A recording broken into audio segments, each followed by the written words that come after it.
What's going on, guys? Obviously, we are on day two of the college basketball season for 2022-2023.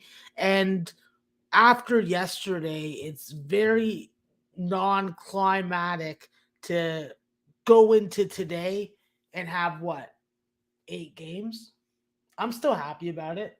I'd rather be watching and betting on college basketball than NBA. I think, it's more predictable, and hopefully, with this small slate today, we're going to be able to find some good spots and we're going to be able to hammer them. So let's get right into it. Let's talk about Wisconsin, Milwaukee, and Purdue. Now, obviously, Purdue losing so much scoring from last year's roster, it really makes you wonder who's going to fill those gaps. Where are those points going to come from? How is shot allocation going to be determined? And I can tell you one thing, Zach Edey, fellow Canadian of mine, a really tall one, a guy that you don't need to ask to get top shelf. He can literally use his leg, his knee, to get that. Um, I think that he's going to be absolutely massive. I've seen him on the Canadian senior team. He is literally playing in what I call men versus boys. And it's just going to be a matter of his stamina and his foul trouble, what he gets into or what he doesn't. I think that with Purdue, they do such a good job of redshirting guys that they basically have a funnel coming through. I don't like this guard tandem of Mason Gillis and David Jenkins. I don't want Mason Gillis to be my number one scoring option. I think that David Jenkins definitely can succeed in this system, but I'm looking towards Fletcher Lawyer. I'm looking towards Brandon Newman, even freaking Caleb First. I think that these underclassmen have the potential to be able to freaking provide that scoring that we're looking at this roster and like, where's Trev Williams? Like, where are all these guys that we're so used to watching Purdue? But remember, the last time this happened and they lost all this scoring production from their lineup and they had to reboot, they ended up winning the Big Ten. So I'm not worried. I think they're going to play traditionally with a big man running it through him. And if you can get Zach Edey on the floor for 30 minutes, like Coach Painter said, this is a game changer in this day and age of basketball. So the amount of 3-point shots that he can open up is just incredible. Going to this game, I think that really Milwaukee's the one that we got to figure out what's going to happen. You bring in Jalen Johnson from Alabama A&M. You bring in Markeith Browning. You bring in freaking Amon Ron from Oregon State. I just don't know. I would literally be guessing right now. The only thing that I can really determine is what do I know about Purdue first halves? What do I know about Purdue non-conference games versus lower tier opponents? And Milwaukee falls into that case. They are close to 300 in my power rankings, probably around 297. So they're razor close to that 63 teams that I want to bet against on a game-to-game basis throughout the season. I think that this Milwaukee team is capable of scoring. The question is, can they defend? What I see happening is I see Purdue being able to push the tempo. I see them being very efficient. I see them being able to score with the clock stopped at the free throw line. And then I see Milwaukee getting so many opportunities to score the basketball that they find themselves into 60 points. I know Purdue's defense is fantastic. We've all seen it, but is this game going to have enough possessions to stop Milwaukee from scoring 60 points? I don't think so. So I think that Milwaukee's team total is definitely something that you should consider. And I think that when we look at Purdue, what do we know about Purdue from betting their side? First half is usually a lot stronger. And right now at 13 and a half points and 68 or 68 and a half on the total, it's a really nice looking Purdue spot. And frankly, you only need Milwaukee to score 24 points to get over and still cover at the same time. So, um, Purdue definitely is attractive first half and the first half total. And I think that Milwaukee's full game team total is also very attractive. So, um, it is important to note that the total did open up at 140 and a half. It's up to 145, and now we're seeing some buyback that is coming down right now. I do see two of my books that are bringing it down, one to 144 and a half and one to 144. All right. Ryder and Providence. Now, this is very unique on this card, and that's a team that brings back the bulk of their scoring production, the bulk of their minute allocation, and Ryder is probably the most predictable team that we have on this slate today. So not only did um, not only did Ryder bring back Dwight Murray Jr., they still have Alan Powell. They still have Mervyn James. They still have Ogameno Johnson. Like, these are guys that know the system. They're seniors or fifth-year players now, and I just don't see them being shook playing this Providence team that has some young guys in the front court and some unproven guys at this level. Now, don't get me wrong. Providence looks good. They have a good roster. I think that on paper, they look very good. I want to see them play, and I want to see them play an opponent of this caliber. And I think that Ryder, there's a reason why this line opened up at 15 points is down to 13. The question that I'm going to have looking at Ryder is this. Can Ryder make their free throws in the second half? That has been something that I've struggled with them when I'm betting them as a dog at this type of number. But at the end of the day, I know what to expect. And when I look at Providence, while I applaud them for bringing in Devin Carter and Noah Lockie and Clifton Moore and even Bryce Hopkins from Kentucky, I don't know how they're going to fit together. The only thing I know about Providence is that they're going to be good about taking care of the ball and that they bring back one of their alpha scorers in Jared Bynum. Allen Breed, we saw how he played the point when Bynum was injured. We saw how he played when he came back. He has the opportunity to be someone that Coach Cooley can count on.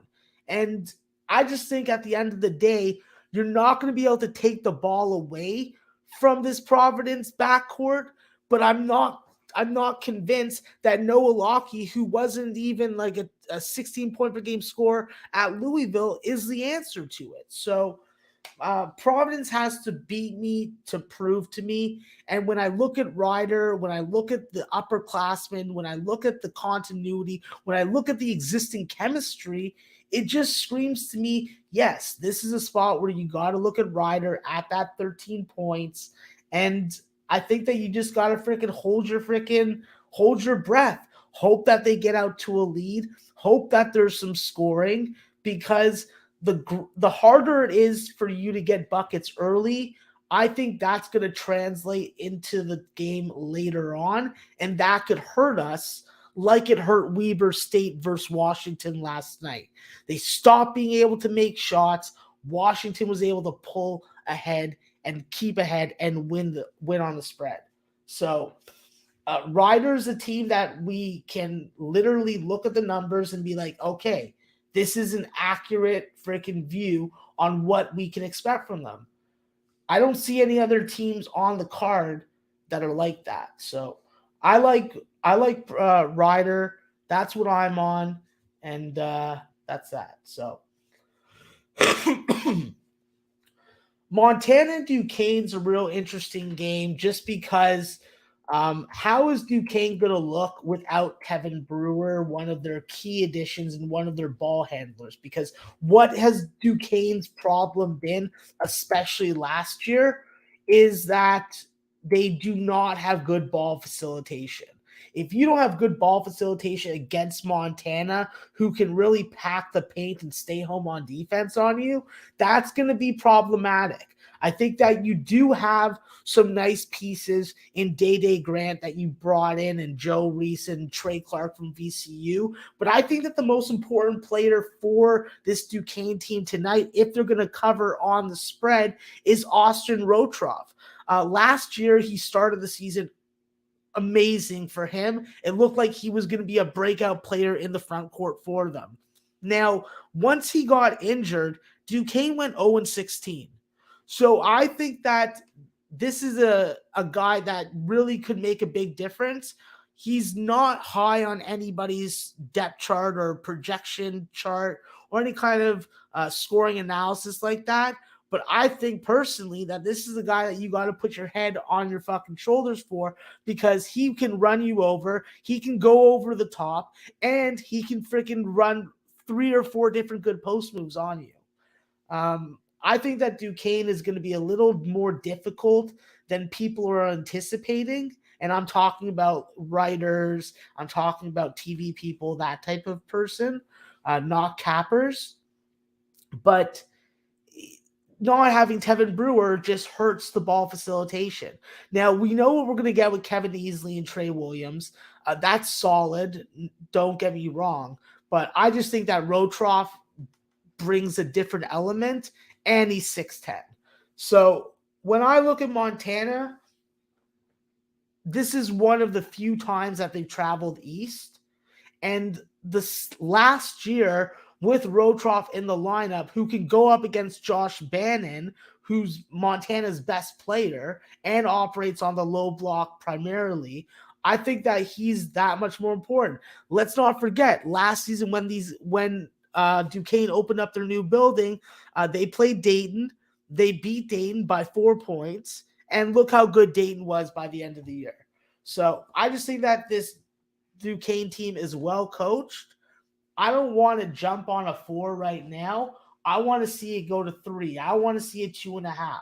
And with freaking 4 hours till the game starts, I'm just going to sit back and watch it. I think that it is a game that may struggle to get to the 130s. I do think 135 is a number that's too big. And the only way that it's going to go over is if Montana gets some really good shooting from guys like Brandon Whitney early on in the game. And I'm just not content betting on that. All right. Mercer and East Carolina. Listen, I think Mercer is just, can they go out on the road and beat a power conference team? In my opinion, I think so. They're well coached. A lot of people are going to make a big deal about Mercer losing Felipe Hasse and losing freaking Natali Alvarez, but I don't think that it's that big of a deal. I think that when you look at what was behind these guys, Greg Gary's a guy that is a good talent developer. He does a good job of finding players that fit his program and what he wants to twerk in his offense. And I think that when you look at what he did on the transfer portal, first off, he got Jalen McCreary from USF. This guy could be the Felipe Haas, but more aggressive, more athletic, and more versatile offensively. So I think that this is a young guy that definitely has gotten some experience, will come down to this level in the Southern Conference with Mercer, and I think that he's going to be highly successful. I also think that Shannon Grant, who at 6'10", showed glimpses of it last year, is going to have the opportunity, if he stays healthy, to play primary minutes. And I think that Greg Gary could have a very surprised team on his hands. Now, we're going to get a glimpse of it tonight when we see what the rotation is, what the minute allocation is, and if any of these guys are actually playing. I think also getting Nana Akatenen is a good grab. I think Luis Hurtado from Bryant is a good grab.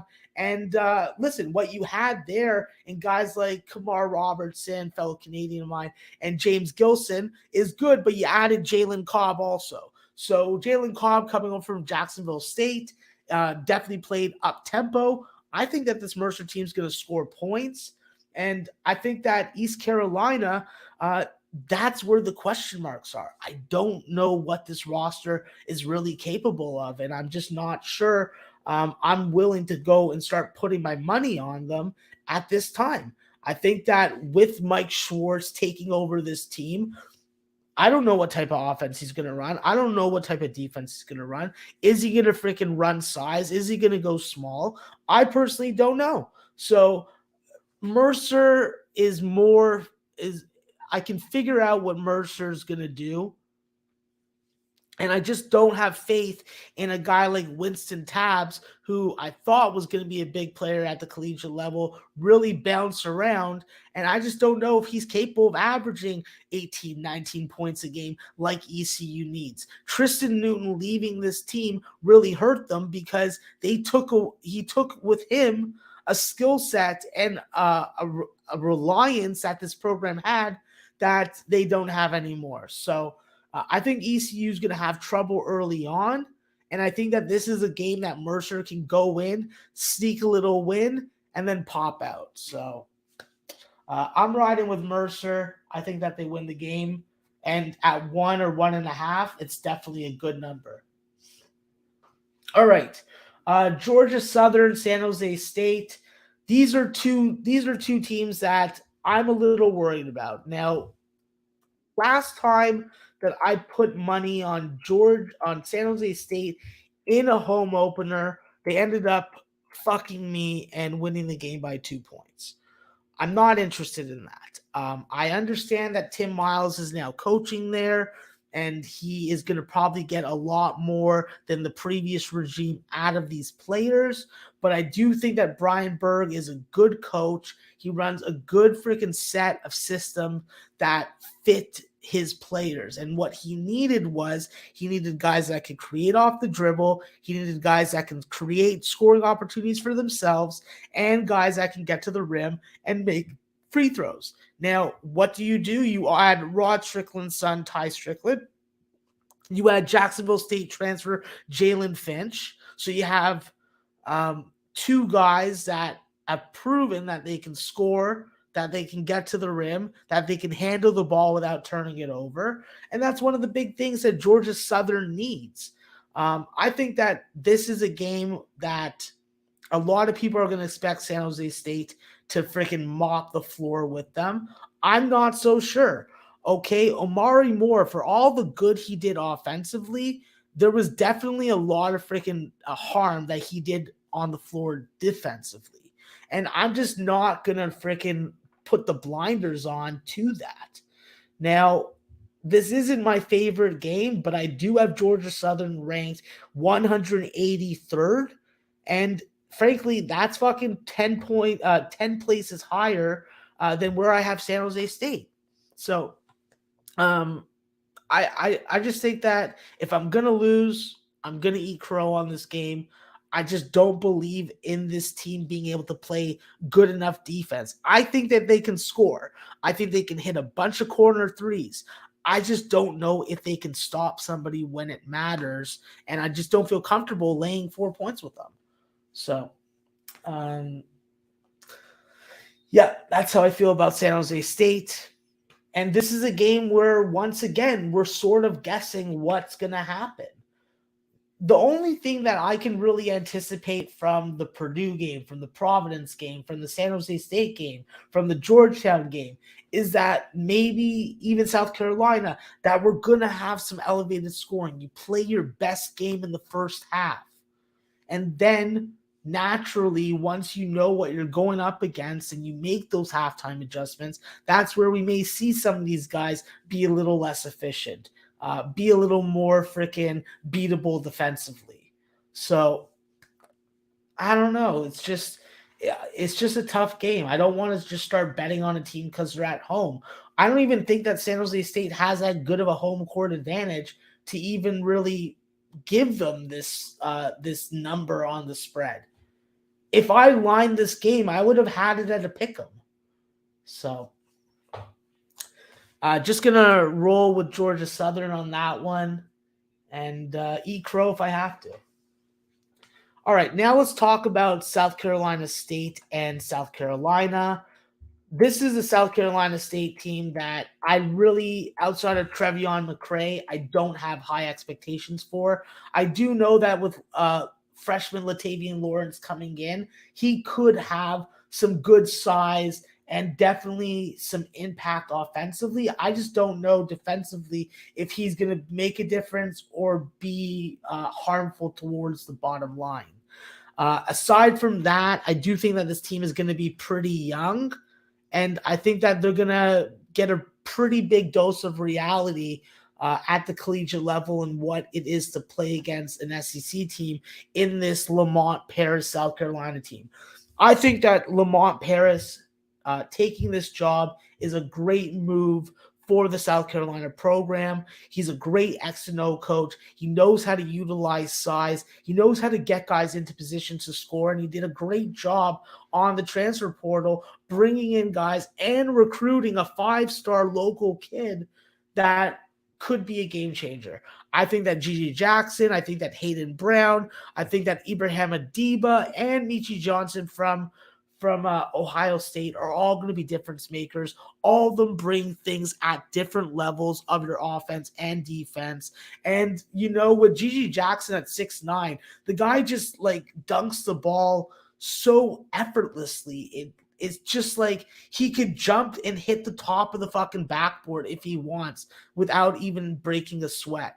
And when we talk about Hayden Brown is the seventh all-time leading scorer at Citadel. And if you watch Citadel basketball, you know how many points and how many guys have come through there that are big scorers. And for him to be 7th on that list is definitely a big compliment. And I do think that his game really translates, because not only is he a deadly three-point shooter at 6'5", he's strong enough, big enough to protect the ball and take it to the paint and go get high percentage looks. So I'm just really impressed with South Carolina's basketball team right now. The question's going to be, what do they get out of their bench, which they do have a ton of size, and they really can play some basketball, which I would describe as what the Raptors do in the NBA. They play one small and 4 guys that can guard everybody else and are 6'8" or taller. So I just think that South Carolina and Lamont Paris is just an outside-the-box thinking coach. And I think that South Carolina is going to have some success for us as bettors early on. I think that with this game, I look for South Carolina to put up a big number in the first half. I think that it goes over in the first half. And I think that South Carolina's team total definitely has some value. I think that this is a game that we very easily could see 85 to 90 points out of them. And with it being a Division I opponent, a home opener, I think that South Carolina has the ability, especially mixing in all these new pieces, to really find what works for them. And once they do, I expect them to ride with it. So look for a guy like Chico Carter, who is a second-year player on this team, to really get that starting lineup and fill that shit out. But I like the size that they have. I like the length that they have. I like the ball handling that they have. And I just think that this is an opponent that they can really sharpen their claws and really get into the season right away. So nothing like getting that ball and shooting it and getting it through the hoop. And I think that we're going to see a lot of that from South Carolina tonight. So I like points. I like South Carolina. I think that when I look at a spread in South Carolina, what attracts me the most is probably South Carolina minus 13.5 on the first half.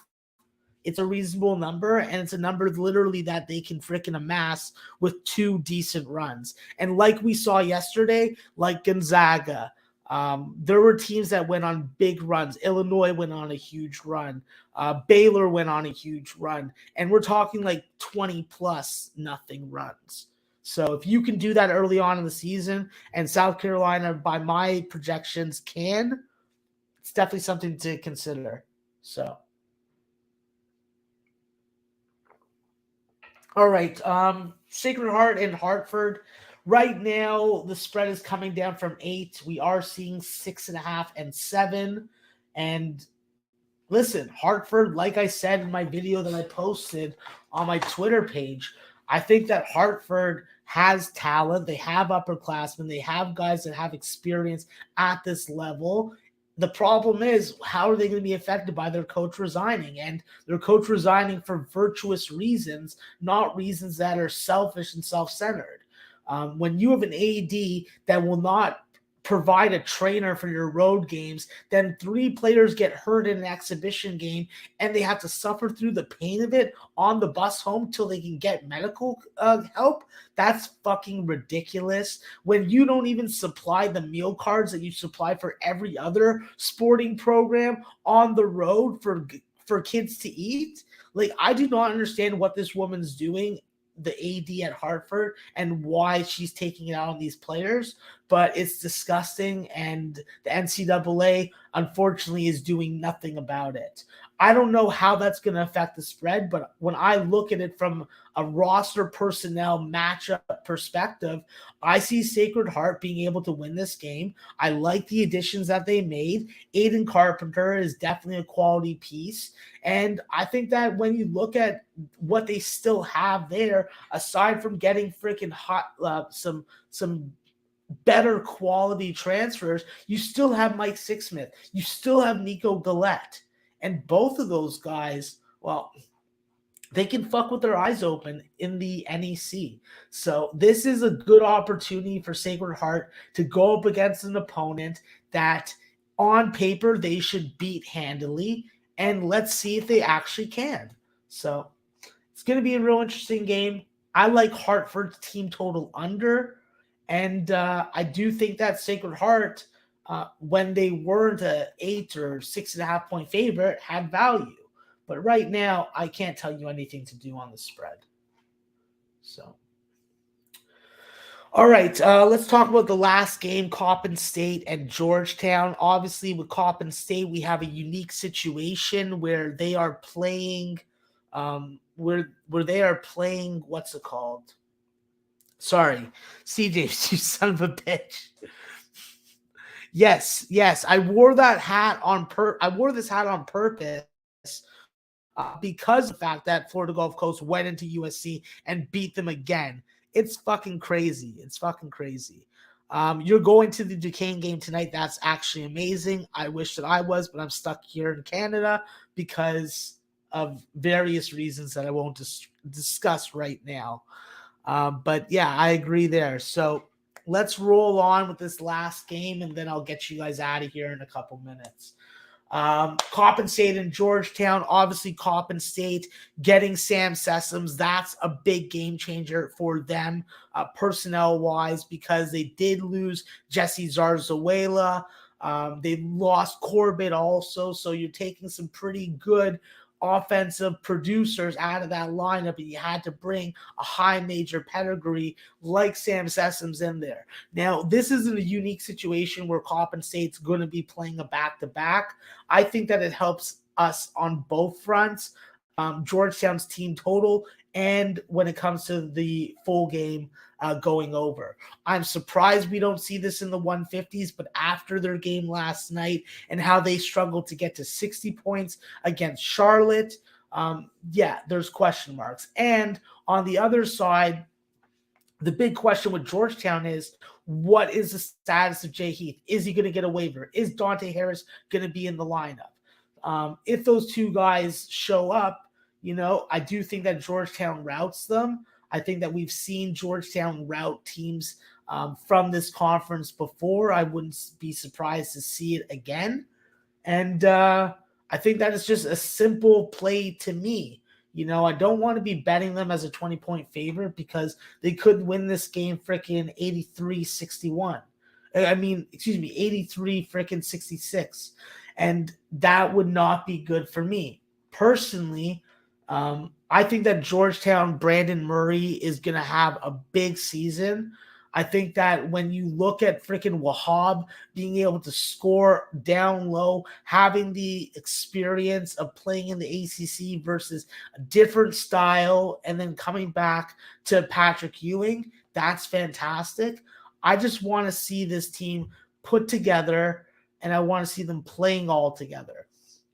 I think that with Georgetown also, they're going to have a lot of size, a lot of good rebounding, a cook coming over from UConn. That's a really good acquisition for them.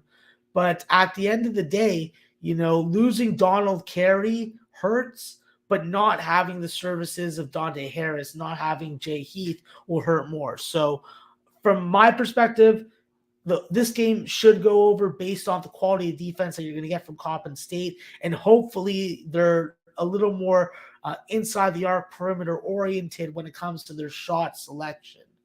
Other than that, that's about it for me.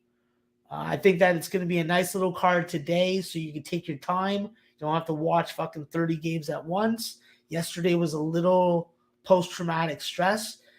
If you lost money, but if you made money, you're just like, wow, that was Christmas. It was like fucking good sex. So I'm excited to get to 6:30 and get these games started. And that's about it for me. So thanks very much for tuning in. Hope you guys have a really good day.